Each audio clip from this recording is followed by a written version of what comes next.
Si Sara Duterte talaga, hindi niya talaga mapigilan magnakaw eh, no? Hindi niya talaga mapigilan mangurakot, mga kababayan.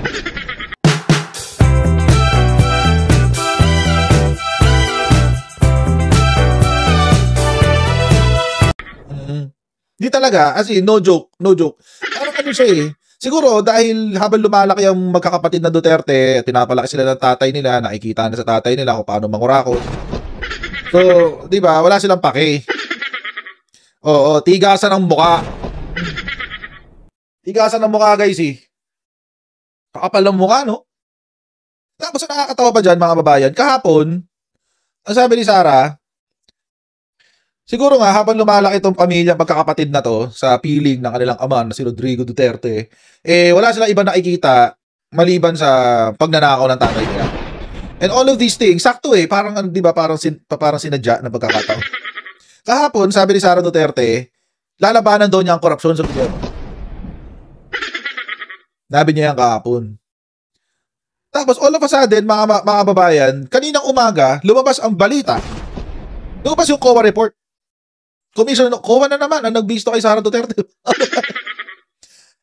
ito mga kababayan, hindi na to confidential funds. This is regular funds. Oo. Regular funds na to, mga kababayan. Hindi na to confidential funds. Dahil wala na siyang confidential funds noong 2024. So, hindi na to confidential funds. At ang budget niya nito ay nasa 700 million, if I'm not mistaken. 733 million ang kanyang budget nito. Alain niyo yun, mga kababayan, sa liit ng budget niya, nakuha pala niya magnakaw. Oo. Nakakuha pa rin niyang kumupit, mga kababayan. Itong si Sara Duterte, ang tindi mo, girl. Ang tindi mo, girl. Iba ka.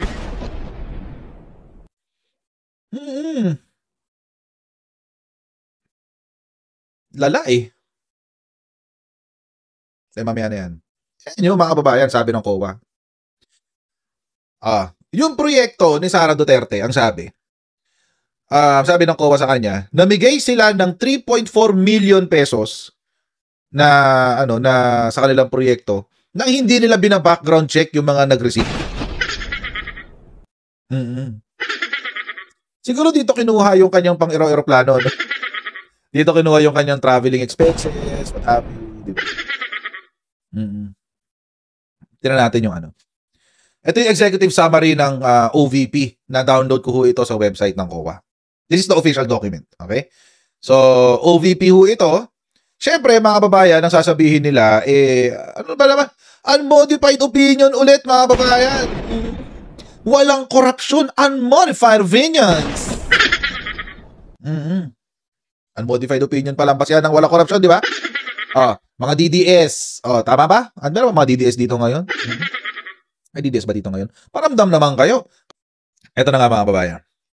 Kung ang basihan ng unmodified opinion, ang kawalan ng korupsyon ay ang unmodified opinion, dapat tanggapin din ng mga DDMs na ito, COA report ng Office of the President. Office of the President, ha? Ano sabi sa Office of the President? Uy, shucks, unmodified opinion din, no? Tama ba? Baka namamalikmata lang ako. Di ba? Ganun lang naman kasimple yun. Kasi kailangan maging consistent ka. Hindi ka pwede mag-cherry pick. So, kung para sa inyo mga DDS, sapat na yung unmodified opinion para sabihin na cleared na si Sara sa kanya mga notices of disallowance at walang korupsyon na ginawa si Sara Duterte, di pwede rin to sa Office of the President. Diba? Hindi nyo ngayon pwedeng sabihin na Marcos corrupt. Di ba? Hindi nyo ngayon pwedeng sabihin na ang presidente corrupt din. Bakit? Unmodified opinion eh. Oo, unmodified opinion. Kaso ang problema, baka din nyo magets. Yung palang, by the way, update, yung palang video na pinakita ko sa inyo kahapon, abogado pala yun, Attorney Chico ang pangalan niya. Shoutout kay Attorney Chico. Sa doon sa joke mo tungkol sa mga DDS tsaka kay Malutikia. Shoutout po sa inyo. By the way, sa mga hindi po nakakaalam kung ano yung sinasabi ko, gusto yung mapanood ulit, wait. Mabilis lang naman yun eh. Mabilis ang video lang naman yun. Wala pa 1 minuto yung video na yun. Para lang magets yung ibig kong sabihin kung ano, nung hindi nila magets. Kasi baka kasi talaga hindi nila gets eh. Oo. Pakita ko lang ha. For the sake lang sa mga hindi nagigets yung mga sinasabi ko today. Ito yung ibig kong sabihin. Ayan. Miss Malu Tikia. Ma'am, where are you at? Si Miss Malu. Ayan, si Miss Malu. Oo. Nakakatawa si Miss Malu kasi DDS yan eh. Nag-guess ko yan sa TV, tinanong ko siya, ma'am, BDS ka ba? Hindi naman ako talaga ganun, ma'am, BDS ka, tigil-tigilan mo yan. Sinungaling ka kasi, Malu. Dapat mo nga matuwa ka, DDS ka, kasi for the very first time, may DDS na matalino. Diba? Ang hirap kausap ng mga DDS eh. Pero masarap mag-joke sa mga fans ni Duterte, alam mo kung bakit? Kasi hindi sila napipikon.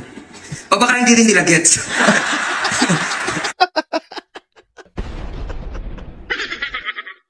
Hindi sila napipikon kasi hindi nila gets. So, ito rin. Oh, gets nyo ba? Gets nyo ba, mga DDS?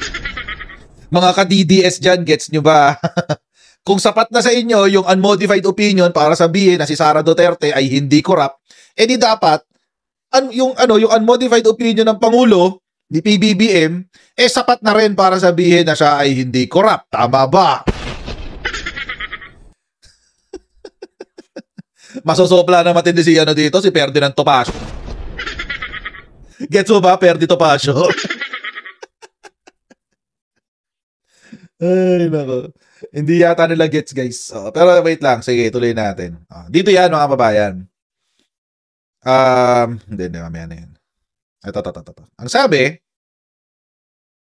all 138 beneficiaries consisting of 128 individuals and 10 NGOs who applied for financial assistance were approved based on client category after the evaluation of the Satellite Office and Special Project Division Staff or CSO Accreditation Committee that the applicants were eligible and qualified. Okay, itong sinasabi ng COA ha. Diyan sa kinurakot ni Sara Duterte na around 3 million pesos. Ang sabi, meron daw 138 na benepisyaryo. At sa 138 na yon, 128 na individuals at 10 na NGOs. So, total of 138, 128 na individuals, 10 na NGO. Okay. So, kaya total of 138. So, sabi ng opisina ni Sara Duterte, eligible daw. Pwede raw silang tumanggap ng, tawag dito, ng benepisyo or financial assistance sa Office of the Vice President. However, ito ngayon mga kababayan, pag nakakita ka ng however sa Tagalog, pang ibig sabihin yan ay pero datapwat bagamat. Pero the proposed budget feasibility and viability of the 138 beneficiaries were not assessed and taken into consideration, which is not compliant with Item B, Section 4 of MTD or Magnegosyo Taday Manual of Operation. So, ibig sabihin, hindi raw sumunod sa sarili nilang Manual of Operations ang OVP. Hindi nila chinek ng maayos yung mga recipients na 138 beneficiaries. Oo. Tapos, sa sinample, di ba may 128 ka na individuals, kumuha sila ng 73. Pang testing lang. Pang testing lang. Sa 138, 11 lamang ang minonitor nila. The OVP has visited only 11 beneficiaries for monitoring. After 3 months upon release of funds, while the remaining 72 beneficiaries were either before or after the required period for monitoring or none at all. Okay? Mga kababayan, tinakabahan ako sa mga ganitong nababasa ko. Pag ganito yung nababasa ko, may naaalala akong bagay. Oo. Ito, financial assistance granted to 31 individuals and 11 NGOs amounting to 15,000 and 150,000 each, or a total of 465,000 and 1.650 respectively for the implementation of the MTD program were not liquidated. Ay, nag-take mo pa ng pera. Hindi nag-liquidate, guys. Kumuha ng pera, walang liquidation. Tindi ni Sara, di ba? Alam nyo, nakakatakot yung mga ganitong diskarte ni Sara. Bakit? Kasi mga kababayan, it gives us the aura. Meron siyang tawag dito, meron siyang Mary Grace Piatos aura. Ganon. May ganong may ganong angulo, guys eh. Mary Grace Piatos aura. Hindi nagli-liquidate. Hindi qualified pero nabibigyan. Out of 138, 11 lang yung minonitor. Diba? May pagka Mary Grace Piatos ang dating. So, mga kababayan, parang doon sa maliit na halaga na nakuhang budget ng OVP na 733 million if I'm not mistaken. Mukhang nakupitan ba?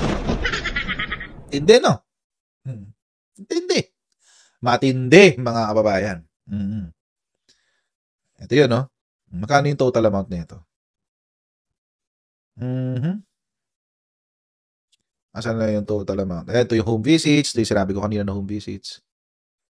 Okay. Magkano yung total nito?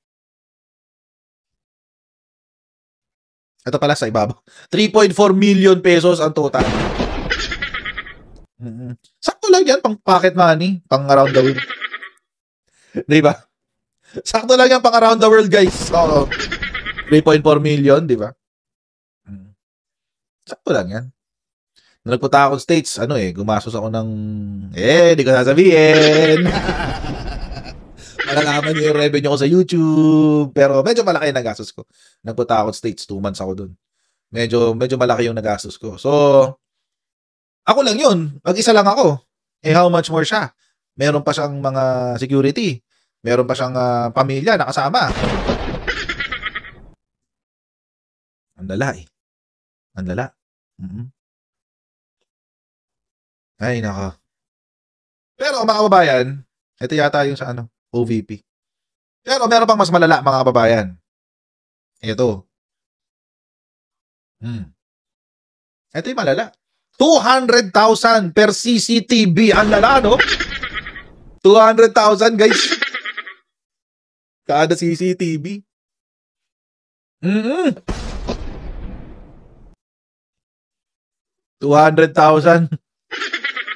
Sakit ni Sabangs. My goodness. Basta isa-isahin natin, guys. Isa-isahin natin. Vice President Sara Duterte's office acquired 7 CCTV units in 2024 at an average of 212,464 each. According to financial records released by state auditors on Monday, December 1. So kahapon to. The Commission on Audit's annual report for OVP also listed the acquisition of 13 laptops valued at 3.92 million pesos. Or roughly 301,230 peso each. 300,000 sa isang laptop. Alam nyo, mga kababayan, maski yung pinaka-high-end na gaming laptop, no, hindi, 150 sagad. 150. 150 sagad. High-end na gaming laptop yun. Tama. High-end na yun. 16 gig ka na. Maganda na yung sobrang high-end na yung graphics card mo. Mahina pa yung Legion. Well, depende sa Legion. Tulad nito, for example. Ito, kakabili ko lang ng laptop na gaming para sa studio. Nasira kasi yung dati kong laptop, yung Predator. So, mura lang siya. I mean, okay na siya para sa para sa kailangan ko. Kaya mong bumili 54,000, guys. Hindi ko sabihin ko ng brand. 54,000, 55,000. Meron ka ng gaming laptop na maganda. i5, 16 gig, tawag dito, Nvidia na graphics card na merong 6 gig na na memory na RAM. Pwede na. Naka SSD ka na 512. Pwede na 'yon, guys. Wala nang problema doon. 55,000, guys. 55,000. Ang pinakamahal na nabili kong laptop, itong MacBook. Itong MacBook na to. Mahal ng MacBook, guys. Kaya ito yung sinasagad ko ngayon eh. Gusto ko masira itong MacBook na. para masabi ko sarili ko na sinulit ko na siya. But anyway. Ayan, yung Nitro. May nakita ako Nitro, James. So, nag-shop ako kahapon. Isang araw pala. May nakita ako Nitro. hindi na siya nasa 40K, nasa 57,000 na ang Nitro 5 pa yun Nitro 5 as in yung hindi pa siya yung high-end na gaming laptop. 57,000 guys. Bakit ko nakwento sa inyo yung pag-shopping ko ng laptop? Kasi sobrang overpriced ang 300,000 peso na laptop. Sobrang overpriced.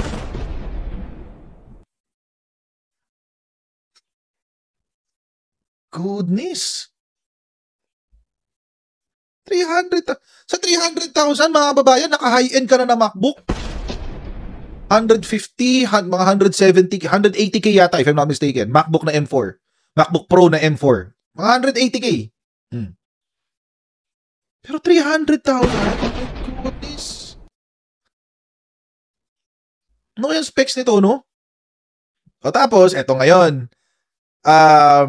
Dinoble check ng Philstar. Pero ang sabi ng OBP, ay hindi, clerical error lang yan, hindi laptop yan. Photocopiers yan, oo. 12 photocopiers at saka video editing equipment na 92,000. Wait lang. Akala ko ba unmodified opinion kayo? Pili kayo isa lang. Either unmodified opinion kayo at laptop talaga yan, or may clerical error kayo at hindi kayo unmodified opinion. Di ba? Alang ya itong Office of the Vice President na to, napakawalang ya talaga. Gupang sa pera talaga Ano pa? COA's report released Monday detailed 76.11 million in PPE or property, plant, and equipment. Acquisitions, take note sinabi acquisitions kasi hindi malinaw kung ito ay binili or dinonate. Bakit hindi malinaw? Bakit hindi malinaw? Di ba, unmodified opinion dapat mga kababayan di ba? So, ibig sabihin, dapat fair yung presentation. Pagtingin pa lang kung sino man yung accountant or auditor, makikita na niya malinaw, di ba? Ito ba acquired by sale or by purchase or by donation, what have you. Pati hindi malinaw. State officers found Duterte's office did not follow government accounting rules in recording the donated photocopiers, overstating its accounts by 1.21 million. Part of a broader audit that also identified lapses in financial controls across the OVP welfare programs. Hindi PPE yan na medical equipment. Ang PPE is property, plant, and equipment. Ito yung breakdown. Yan. 36 million in total, guys. The additions or acquisitions in PPE, 36,851,856.4 cents, and 39,254,026 pesos and 22 cents. For fiscal year 2024, or calendar years 2024 and 2023 respectively. So, ito yung 2024. Ito yung 2023. Ayan. Okay. So, bumili sila ng 19 na motor vehicle. Ang gastos ng OVP, no? Saan kaya ginagamit yung yung sasakyan, no? Lagi naman wala yung boss nyo. Lagi naman wala sa Pilipinas si Sarah. Para sa akin. Ito yung malala, 7 units ng CCTV. Ito, 7 units ng CCTV. Wait lang, guys. Wait lang, ha? 7 units ng CCTV. Wait, 7. Magkano? 1,484,245 divided by 7. 212,000, men! Oh my God! CCTV, 212,000? Totoo ba? Ano ba yan? 212,000 pesos and 212,035 pesos. 7 unit ng CCTV. Closed circuit television, guys, to Closed circuit. Oo. Magkano lang yung tapo? 2.5? Lagyan mo pa ng SD card. So, sabihin natin 4,000, 5,000 kasama SD card. Diyos ko! Anong klaseng CCTV? Ano to? Yung CCTV na may x-ray? Diyos ko, ang lala, no? 212,000, men.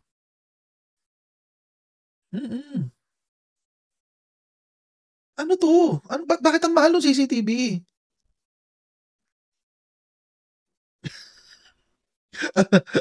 CCTV na microscopic na pwede. Diyos ko!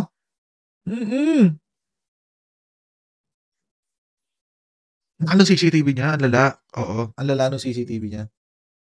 Sound system, 250,000. 235,000 bali ang isa. 285 pala, sorry. Anong klaseng sound system to? Bakit 285,000? Ang weird. Ang weird netong mga na to medyo weird tong mga cost na pinaglalagay nila. Sobrang mahal. Sobrang mahal, guys. Sobrang mahal nito. Ito, calendar year 2024 to. So 2023 to, nung nauna. Ito ngayon, 2024. Dalawang bus. Okay. MPV, 10-wheeler na wing van, okay. Passengers, 6 units ng biometrics with facial recognition. 1.4 million. Actually, 2 beses pa siya bumili ng CCTV, guys. Ito meron siyang 2023, 7 units na 1.4. So, ayun, 2 beses siya bumili ng 7 sets ng CCTV system. Dalawang beses. Saan niya dinala yun? Di ba? 10 units na motorcycle. Ito malala, 10 units ng Volt. Saan niya din? Ano? Para saan yung 10 Volt, guys? Ewan ko, parang ang weird nung... Ang weird eh. Ang weird. 10 Volt? Saan mo gagamitin yan? Nagtataguan mo ng nakaw? Pagtataguan ng nakaw na nakayamanan. These were among the 36.85 million equipment acquisitions by Duterte office according to the audit document. So, yun na nga. Tapos, so, ito ngayon si Philstar, mga babayan, naggawa siya ng comparison. Sabi niya, comparable or high-end security camera packages in the market based on an online search of CCTV systems for offices show that those with advanced features typically retail for 15 to 17,000 per unit, while complete 8 camera packages are priced at around 21 to 22,000. So, paano nagkaroon ng 212,000 na CCTV unit? Kung ang retail price niya ay nasa 15 to 22,000 lang. Ang laki ng patong, di ba? Times 10 halos. Laki ng patong.